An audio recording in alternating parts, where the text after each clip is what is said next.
ओम शांति। 30 नवंबर 1992 के अव्यक्त महावाक्य हैं और आज हम पार्ट 4 कर रहे हैं इसका। आज हम जानेंगे बाबा ने दुआओं के बारे में क्या कहा, क्योंकि बाबा ने दुआओं को सबसे बड़ा खजाना बताया है। तो बाबा ने कहा तुम्हें एक ही काम करना है, सब छोड़ दो, एक काम करो, बस दुआएं दो और दुआएं लो। लेकिन इसकी विधि क्या है? लिटरली आज बाबा ने ये बात कही है, कुछ बात पे ध्यान मत दो, बस खाली यही काम करो सुबह से लेकर रात तक। इसकी विधि क्या है, कैसे हम दुआएं दें और दुआएं लें? तो बाबा ने बताया दुआएं किसको मिलती हैं। बाबा कहते जो संतुष्ट रहे सबको संतुष्ट करे, जो संतुष्ट रहकर सबको संतुष्ट करे। जहाँ संतुष्टता होगी वहाँ दुआएं होंगी ही होंगी। तो दुआएं किससे संबंधित हैं? ब्लेसिंग्स कब मिलती हैं? जब हम खुद से भी संतुष्ट होते हैं। ऑब्वियसली जब हम खुद संतुष्ट होंगे तभी हम दूसरे को संतुष्ट करेंगे। गहरी बात है। कैसे? जब हमारे खुद के भीतर सारे खजाने होंगे, खुशी, शांति, प्यार, प्रसन्नता, है ना, दुआएं अंदर, शुभ भावना, ज्ञान, ये सब अंदर भरा पड़ा है, शक्तियाँ, गुण, तो हम संतुष्ट हैं। अभी हमें कुछ भी चाहिए नहीं है फिर किसी से भी, तो हम दूसरों को तो संतुष्ट करेंगे ही, क्योंकि हम उनसे कुछ मांगेंगे नहीं, हम भरे हुए हैं। और बाबा ने कहा है कि जो आधा बर्तन है छलकता तो वही है, भरा हुआ बर्तन कभी छलकता नहीं है। तो इसीलिए फिर दुआएं ही मिलेंगी सबको। बाबा कहते जहाँ संतुष्टता होगी वहाँ दुआएं होंगी। ये दो लाइनें तो इतनी पक्की कर लेना हम कि दुआओं का सीधा सीधा संबंध संतुष्टता से है। बाबा कहते जहाँ संतुष्टता होगी ना दुआएं वहाँ होंगी। अगर संतुष्टता नहीं है आप ब्लेसिंग्स नहीं दे सकते। कई बार ऐसा होता है, हमारे संबंध कई बार ठीक नहीं होते हैं, तो हमें कहा जाता है आप साकाश दीजिए, हमें कहा जाता है आप उनके बारे में अच्छा सोचिए। Means you need to think good about them. अच्छा सोचिए, दुआएं दीजिए उनको, शुभ भावना रखिए। हम बोलते हैं ठीक है, बट अगर चीज़ें मेरे साथ ही अच्छी नहीं चल रही हैं, मैं खुद ही फ्रस्ट्रेटेड हूँ, खुद ही परेशान हूँ, खुद ही अशांत हूँ, खजाने मेरे अंदर ही नहीं है, तो मैं तो असंतुष्ट हुई ना। तो लॉजिक ही फेल हो गया। बाबा ने रूल क्या बताया है? संतुष्ट रह के संतुष्ट किया जा सकता है। खुद संतुष्ट नहीं है तो you can not satisfy the other person. इसलिए जहाँ संतुष्टता होगी दुआएं वहाँ होंगी। हम दुआओं के पीछे नहीं भागें। पहले हमें क्या करना है? We need to fill ourself. हमें खुद को भरना है गुणों से, शक्तियों से, खजानों से, जिसकी विधि बाबा ने बता दी हुई है। क्या विधि है? इसलिए ये महावाक्य, ये अव्यक्त वाणी इतनी इतनी इतनी इम्पॉर्टेंट है। इसमें बहुत सारे सॉल्यूशंस हैं और डेली रूटीन के सॉल्यूशंस हैं। सारे हमारी जितनी भी प्रॉब्लम्स हैं उसी के ही सॉल्यूशंस हैं। सुनने के बाद भी आप पर्सनली भी इस वाणी को ज़रूर पढ़िएगा। तो संतुष्ट रह सबको संतुष्ट करें, जहाँ संतुष्टता होगी वहाँ दुआएं होंगी ही। बाबा कहते और कुछ भी नहीं आता हो कोई बात नहीं, भाषण नहीं करना आता कोई बात नहीं, सर्व गुण धारण करने में मेहनत लगती हो, सर्व शक्तियों को कंट्रोल करने में मेहनत लगती हो, बाबा कहते उसको भी छोड़ दो। लेकिन एक बात ये धारण करो कि दुआएं सबको देनी है और दुआएं लेनी है। इसमें कोई मेहनत नहीं करनी पड़ेगी, करके देखो। दुआएं दी भी कब जाएंगी? When you are satisfied. दुआएं ली भी कब जाएंगी? जब आपके अंदर टॉलरेशन होगी, जब आप सबको समझेंगे, जब आपके अंदर रिएक्शन जो आपके हैं ख़त्म हो जाएंगे, तो क्या होगा? ऑटोमेटिकली दूसरी आत्मा दुआएं देगी। तो इसलिए बाबा कहते हैं एक दिन अमृत वेले से लेकर रात तक यही कार्य करो, दुआएं देनी है, दुआएं लेनी है। फिर रात को चार्ट चेक करो, सहज पुरुषार्थ रहा या मेहनत रही, और कुछ भी नहीं करो, लेकिन दुआएं दो, दुआएं लो, इसमें सब आ जाएगा। दिव्य गुण, शक्तियाँ आपे ही आ जाएंगी। तो ये सारी चीज़ें अपने आप आ जाएंगी। कोई आपको दुख भी दे तो आपको दुआएं देनी है, लेकिन कब होगा ये? जब मैं संतुष्ट हूँ तभी होगा। तो सहन शक्ति, समाने की शक्ति होगी ना, सहनशीलता का गुण होगा ना, तो ये अंडरस्टूड है। कोई आपको दुख दे तो आपको दुआएं देनी है। कैसे दे बाबा? आता है ना ये क्वेश्चन कि ठीक है हम तो दे देते हैं, दुआएं दे देते हैं, ठीक है, लेकिन अगर कोई सामने वाला कुछ ऐसा बोल रहा है जो मुझे पसंद नहीं आ रहा है, कुछ ऐसा बोल रहा है जो मुझे थोड़ा सा पेनफुल लग रहा है, तो मैं दुआएं कैसे दूँ? उसकी विधि भी बाबा ने बताई आगे। बाबा कहते दुआएं लेना और दुआएं देना ये बीज है, इसमें झाड़ स्वतः समाया है। सर्व गुण, शक्तियाँ, एवरीथिंग, सब कुछ अपने आप आ जाएगा इसमें। तो ये बीज है, दुआएं देना और दुआएं लेना। इसकी विधि है, 2 शब्द याद रखो। एक तो है संतुष्टता, जहाँ संतुष्टता है दुआएं आप वहीं दे सकते हो। अगर आप सेटिस्फाइड नहीं हो खुद से, आप दूसरे को दुआएं नहीं दे सकते। इसलिए firstly we need to work on our self कि हम संतुष्ट रहें, खजानों को अपने अंदर बढ़ाएं। दूसरी विधि बताई, 2 शब्द याद रखो। कौन से? एक है शिक्षा और दूसरी है क्षमा, यानी रहम। तो एक है शिक्षा और दूसरी है क्षमा, रहम। दुआएं देना, दुआएं लेना ये बीज है, लेकिन इसकी विधि 2 शब्द याद रखो। एक है शिक्षा और दूसरी है क्षमा, यानी रहम। ये विधि बताई है बाबा ने। तो शिक्षा देने की कोशिश बहुत करते हो, क्षमा करना नहीं आता, तो क्षमा करनी है। क्षमा करना ही शिक्षा देना हो जाएगा। बहुत इम्पॉर्टेंट लाइन है, क्षमा करना ही शिक्षा देना हो जाएगा। बाबा कहते हैं नॉर्मली जब डिफरेंस ऑफ ओपिनियन होता है या कोई परिस्थिति आती है, हमारी थिंकिंग मैच नहीं करती है, तो हम क्या करते हैं, हम शिक्षा देने की कोशिश करते हैं, टीच करने की कोशिश करते हैं, लेकिन उस टीचिंग के चक्कर में, टीचिंग देते देते जो हमारा बेसिक इंटेंशन है, बेसिक भाव है, शुभ भावना, शुभ कामना, एक्सेप्टेंस उनको लेके, उनके लिए दुआएं, वो कहीं ना कहीं डाइल्यूट हो जाता है भाव, वो कहीं ना कहीं बदल जाता है फ्रस्ट्रेशन में। हमारी बात समझ क्यों नहीं रहे, यही इनके लिए अच्छा है, इनको समझ में नहीं आता, तो वो अंदर के भाव बदल जाते हैं। इसलिए बाबा कहते शिक्षा देने की कोशिश बहुत करते हो, क्षमा करने नहीं आता। तो क्षमा करनी है, क्षमा करने ही शिक्षा देना हो जाएगा। शिक्षा देते हो तो क्षमा भूल जाते हो।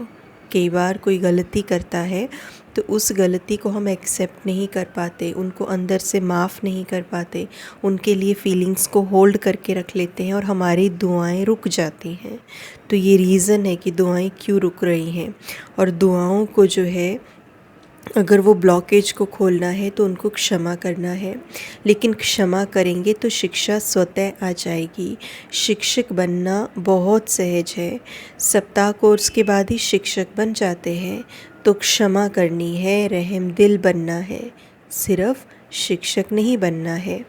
क्षमा करेंगे, अभी से ये संस्कार धारण करेंगे, तभी दुआएं दे सकेंगे।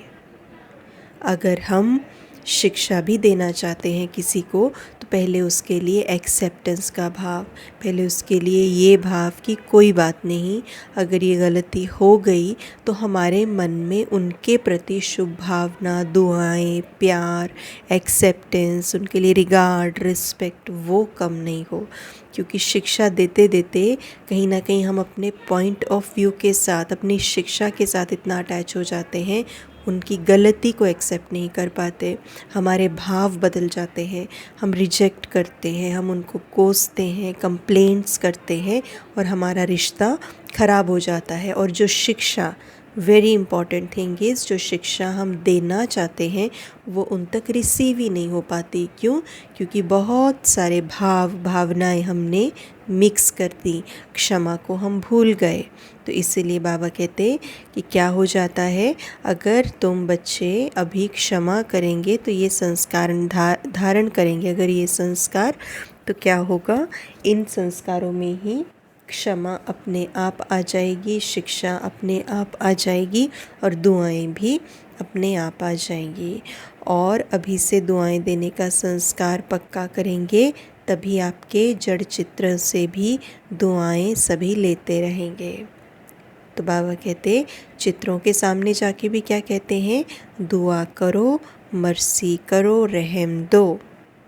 तो जब आपके जड़ चित्रों से दुआएं मिलती हैं तो चैतन्य में आप आत्माओं से कितनी दुआएं मिलेंगी। जब हमारे जड़ चित्रों से भी दुआएं मिलती हैं तो बाबा कहते तुम वही आत्माएं हो ना, तो तुम्हारे चैतन्य चरित्रों से कितनी दुआएं मिलेंगी। तो इसलिए बाबा ने आगे कहा, कोई भल क्या भी देवे लेकिन आप उसको दुआएं दो।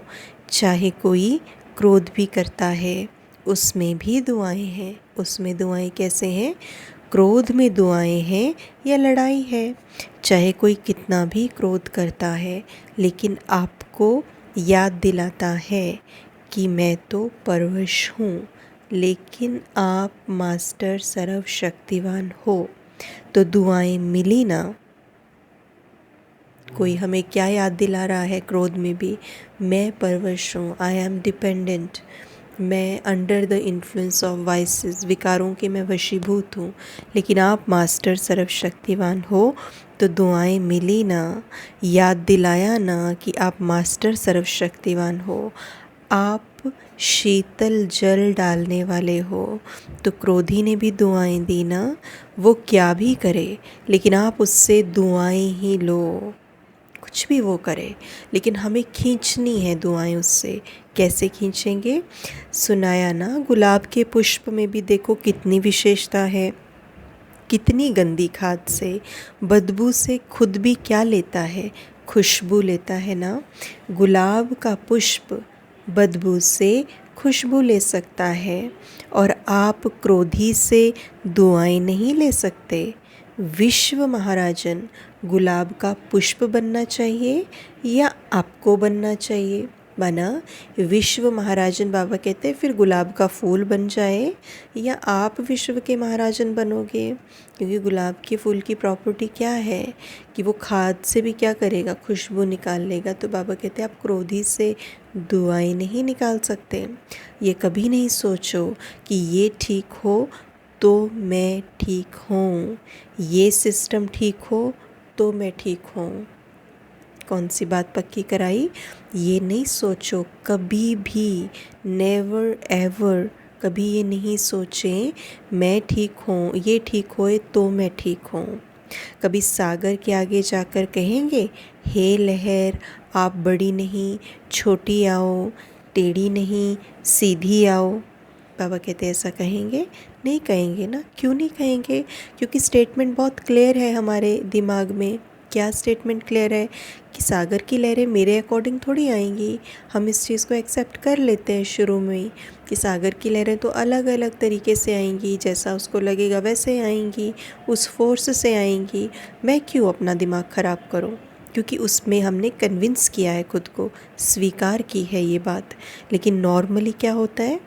नॉर्मली हम कहते हैं इसने ऐसा क्यों बोला, क्योंकि स्वीकार नहीं किया है। हमें लगता है ऐसा कैसे बोल सकता है ये, तो हम उसको एज ए इंडिविजुअल नहीं देखते हैं, एज अ सोल नहीं देखते हैं कि उसका अलग संस्कार है, वो बोल सकता है।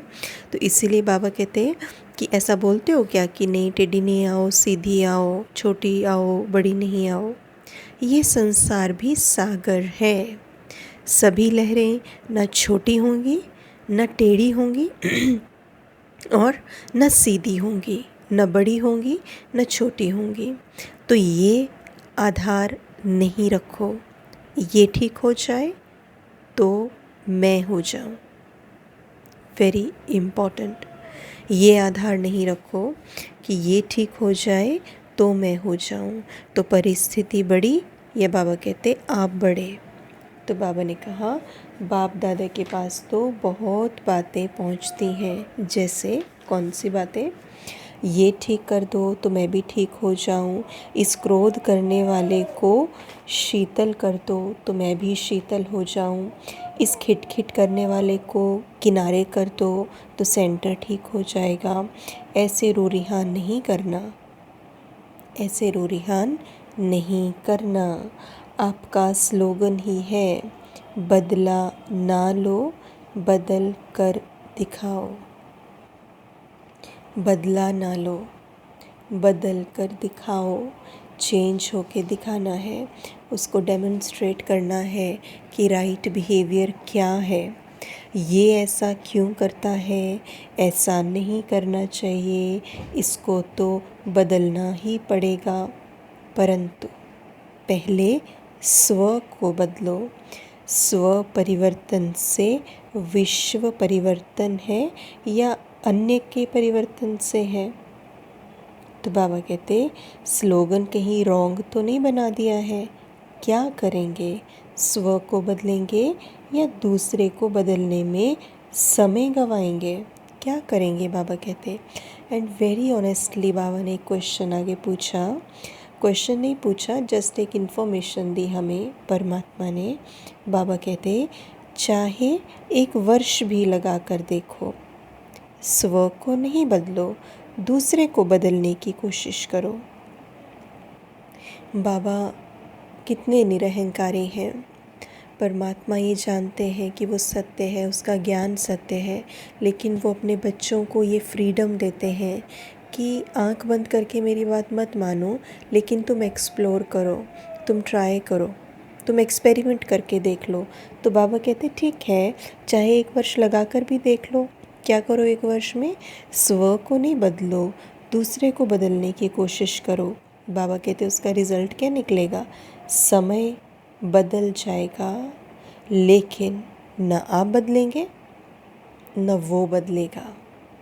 समझा? तो सर्व खजानों के मालिक बनना अर्थात समय पर खजानों को कार्य में लगाना। तो बाबा ने हमें दुआएं देना, दुआएं लेना सिखाया। बाबा ने हमें कैसे अपने आप को मैनेज करना है, ब्लेसिंग्स देनी है। गुलाब के फूल का एग्ज़ाम्पल बाबा ने हमें याद दिलवाया। स्व परिवर्तन क्यों ज़रूरी है, एक लाइन पक्की कराई कि दूसरा ये कर दे वो कर दे। कितना ब्यूटीफुल एग्ज़ाम्पल बाबा ने दिया सागर की लहरों का। बाबा कहते तुम नहीं बोलते हो छोटी लहर नहीं आओ, बड़ी नहीं आओ, टेढ़ी नहीं आओ, सीधी आओ, ये हो जाए वो हो जाए। तुम नहीं बोलते कभी भी। क्यों? क्योंकि कहीं ना कहीं वो हमें क्लियर होता है। लेकिन जब परिस्थितियाँ ऊपर नीचे होती हैं तो वी फ्लक्चुएट, हम शेक करना शुरू कर देते हैं, हम हलचल में आ जाते हैं। तो बाबा कहते हैं ये तो होगा ही, इसमें ये कंडीशन कभी नहीं लगाओ, कभी नहीं लगाना ये बदले तो मैं बदल जाऊँ। बाबा कहते नहीं, स्व का परिवर्तन is very important. We are not concerned कि किसका सिलेबस कितना हुआ है, हमें उनका सिलेबस नहीं देखना है। मुझे सिर्फ मेरा सिलेबस पूरा करना है, और मेरा सिलेबस क्या है? बाप समान बनना। मेरी स्थिति बाप समान हो जाए। मुझे किसी का सिलेबस चेक नहीं करना, कोई कितना बना है, किसने कितना याद कर लिया है, कितना खुद में धारण किया है। नो, मुझे नहीं करना वो। मुझे जो सिलेबस बाबा ने दिया है मुझे वो कवर अप करना है। और वो सिलेबस क्या है? स्व परिवर्तन। कहाँ तक परिवर्तन? जब तक मैं बाप समान ना बन जाऊँ तब तक परिवर्तन, परिवर्तन और सिर्फ स्व का परिवर्तन। ओम शांति।